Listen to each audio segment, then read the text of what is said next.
Hey guys, in today's video I'm going to be showing you guys how to set up a playpen for your hamsters. Today I'm going to be using a bin because this is what I use for my hamsters when I'm cleaning their cages, so they can't escape. You can also use fabric ones like this. I bought this one off of Amazon and it's worked really well, except I cannot leave my hamsters in it unsupervised because it's a fabric material and I'm scared they will chew out of it because they like to chew on things. And then I have this one. Sorry, Honey wants to help with the video.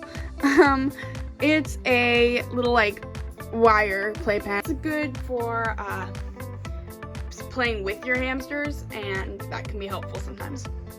But the reason I'm choosing the bin cage is because it is more safe for your hamster. There's no way they can escape, especially if you have a lid for your bin cage that has been made for your hamsters. And I use that because I want to play with my hamsters in their room. In my room, but Honey is free roam and she's hard to contain, and sometimes she gets curious with the hamsters, and I really don't want her jumping into the playpen and hurting my hamsters. So that's why I'm using the bin, because if I need to walk away for a few minutes, I can put a lid on it while I'm cleaning my hamster cages. So I'll show you how I set it up. So the first thing you're going to want to do is make sure you lay down either a towel or some sort of fleece blanket, one that's not going to catch your hamster's toenails, because you don't want them getting hurt or injured. So I just use bath towels and beach towels.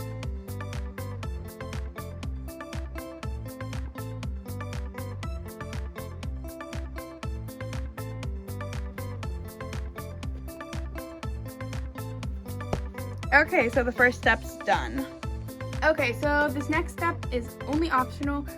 This is a wheel that I have and I don't use, but you can put a wheel in your playpen. It also depends on how long your hamster is going to be in the playpen and how big it is and all that.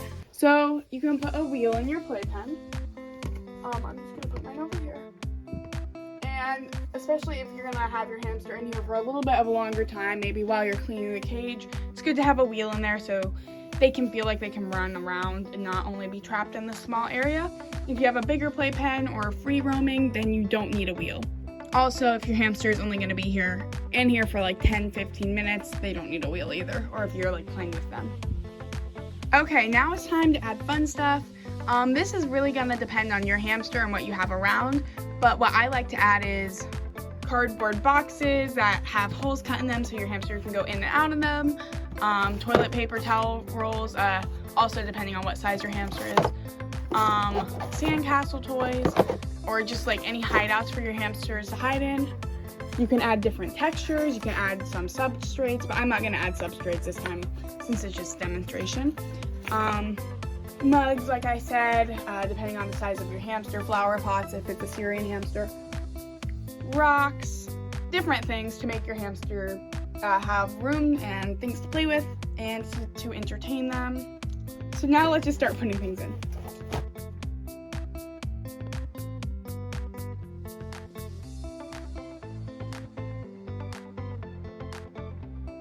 You can also add chew toys and different things like that, and you don't need to add all this stuff. This is just stuff that I have lying around. You can be very creative. This is what I like to have in for my robo hamster because it gives some protection, coverage, and also it's just a nice tunnel for him to be able to go through. And that is how you set up a hamster playpen. This is what it looks like, and this could be in any other way. Also, don't forget to add food and water if your hamster is going to be in here for a longer time than 10 minutes probably, because you don't want your hamster to get dehydrated. I hope this video was helpful, and I will see you guys in my next video. Bye!